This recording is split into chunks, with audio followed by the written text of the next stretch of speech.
दोस्तों नमस्कार। आप सभी के लिए मैं लेकर आ चुका हूँ रुक जाना नहीं परीक्षा का पेपर। विषय है संस्कृत कक्षा 10वीं। इसमें आपको सभी प्रश्नों के हल अनिवार्य रूप से करना रहेगा।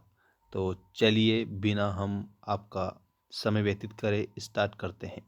दोस्तों एक बात मैं आपको बता दूं, हमारे एप्लीकेशन पर भी आपको विभिन्न प्रकार के पीडीएफ मिल जाएंगे जो आप लोगों के अदर सब्जेक्ट से रिलेटेड रहने वाले हैं। तो आइए स्टार्ट करते हैं। रुक जाना नहीं संस्कृत कक्षा 10वीं के प्रश्नों के उत्तर। यहाँ पर सबसे पहला प्रश्न दिया है, उस पर आप ध्यान देंगे। 100% आपका ये रियल पेपर होने वाला है। देखिएगा, राजन शब्दस्य द्वितीय विभक्ते रूपम अस्ति। तो यहाँ आपका इसमें करेक्ट उत्तर होगा राजा नाम। ठीक है, यहाँ पर आपका correct Uttar option number the हो जाएगा। फलम इत्यस्य पदे चतुर्थी रूपम अस्ति। चतुर्थी विभक्ति का आपको इसमें रूप बताना है। तो यहाँ पर आपका हो जाएगा फलाय। फलाय करेक्ट उत्तर होगा। रमा इति पदस्य बहुवचनम। तो जो रमा शब्द है इसका आपको बहुवचन बताना है, तो रमाणाम। रमाणाम इसका आपका करेक्ट उत्तर बन जाएगा। इसके बाद नद्या इत्यस्य पदे वचनम अस्ति।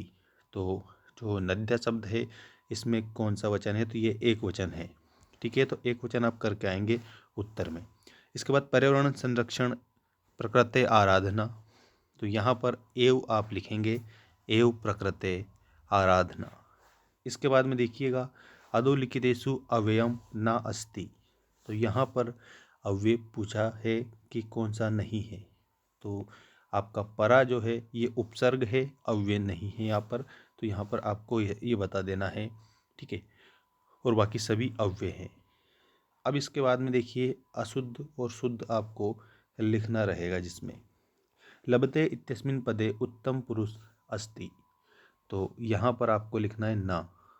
ठीक है, इसके बाद में देखिए, अयाचत इत्यस्मिन् पदे याच धातु अस्ति। तो अयाचत में याच धातु है, तो इसमें आपको लिखना है आम। संकल्पः इत्यस्मिन् पदे सम उपसर्गः अस्ति। तो संकल्प में सम उपसर्ग है, तो इसमें भी आपको क्या लिखना है, आम लिखना है, मतलब सही।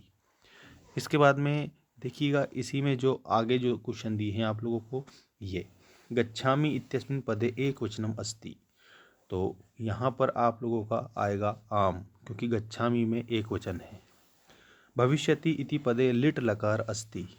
तो जो भविष्यति है इसमें लिट लकार है, इसमें भी आपको आम लिखना है। प्रहारः इत्यस्मिन् पदे उपसर्ग पर अस्ति। तो यहाँ पर आपको लिखना है ना। ठीक, इसके बाद में सही जोड़ी वाले क्वेश्चन की हम बात करते हैं। आपकी सही जोड़ी आपकी स्क्रीन के सामने आ चुकी है। देखिएगा, यहाँ पर आपको पहले भानु दे दिया है, भानुदे। भानु का बनता है भानु प्लस उदय। तो ये आपकी दीर्घ संधि होती है। जगदीश, जगदीश का बनता है जगत प्लस ईश। ये आपकी व्यंजन संधि होती है। और उसके बाद यद्यपि का बनता है यदि प्लस अपि। तो यदि प्लस अपि ये यण संधि है आप लोगों की। पंचवटी का बनता है पंचनाम वटानाम समाहार। ये आप लोगों का तत्पुरुष समास की श्रेणी में आता है। किसकी श्रेणी में आता है, यहाँ पर समास की श्रेणी में आता है।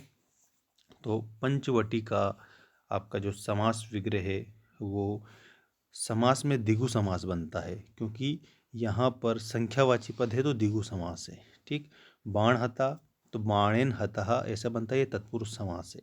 पितरो ये द्वंद्व समास है, क्योंकि इसमें दोनों पद प्रधान है। माता चा पिता चा ऐसे बनता है। तो ये आपकी जोड़ी कंप्लीट हुई। इस जोड़ी के बाद में आपको एक पद में उत्तर बताने हैं। देखिएगा, यहाँ पर सबसे पहला प्रश्न आपको दिया है, केन संबंधेन वाल्मीकि लव कुशयो गुरुः। तो यहाँ पर उपनयन उपनयन उपदेश लिखेंगे। उपनय उपनयन उपदेश, उपनयन उपदेशः। ठीक है, इस प्रकार से इस पहले का आप उत्तर लिखेंगे। बालिका इत्यस्मिन् पदे प्रत्यय अस्ति। तो जो बालिका है, आप लोगों को एक बात मैं बता दूं, बालिका में आपका जो प्रत्यय है वो टाप प्रत्यय होगा। तो यहाँ पर आपको टाप प्रत्यय बताना है। कथितः इत्यस्मिन् पदे प्रत्यय अस्ति। तो जो कथिता है इसमें कत प्रत्यय है, कत प्रत्यय है आपका। और इसके बाद में ये आपको जो क्वेश्चन दिए इसके देखिएगा, अत्र जीवितम की दृसम जातम, तो यहाँ पर आपको उत्तर लिखना है दुर्वहम, दुर्वहम। ठीक है। हसन इत्यस्मिन् पदे का प्रत्यय अस्ति, तो यहाँ पर आपका हसन जो दिया है इसमें आपका सत्री प्रत्यय होगा, सत्री प्रत्यय आप हसन में लिखेंगे। ठीक है। अब इसके बाद में अतिथि केद केन प्रबुद्धः, तो इसमें पाद ध्वनि ना लिखेंगे, पाद ध्वनि ना। ठीक, इस प्रकार से आप इसमें लिखेंगे। इसके बाद ये रिक्त स्थान दिए हैं, इसको भी आप पूरा करेंगे। देखिएगा यहाँ पर ये सृगालः इत्यस्य पर्याय पदम अस्ति, तो सृगालः का आप यहाँ पे लिखेंगे जम्बूकः, जम्बूक लिखेंगे। ठीक है। इसके बाद में अधुना, अधुना पदस्य विलोम पदम, ये जो अधुना दिया है इसका विलोम क्या होगा, तो यहाँ पर आपको पूरा लिखना है, पूरा। नेक्स्ट दिया है मानवाय इत्यस्य पदस्य विलोम पदम, तो मानवाय का आप लिखेंगे दानवाय, दानवाय।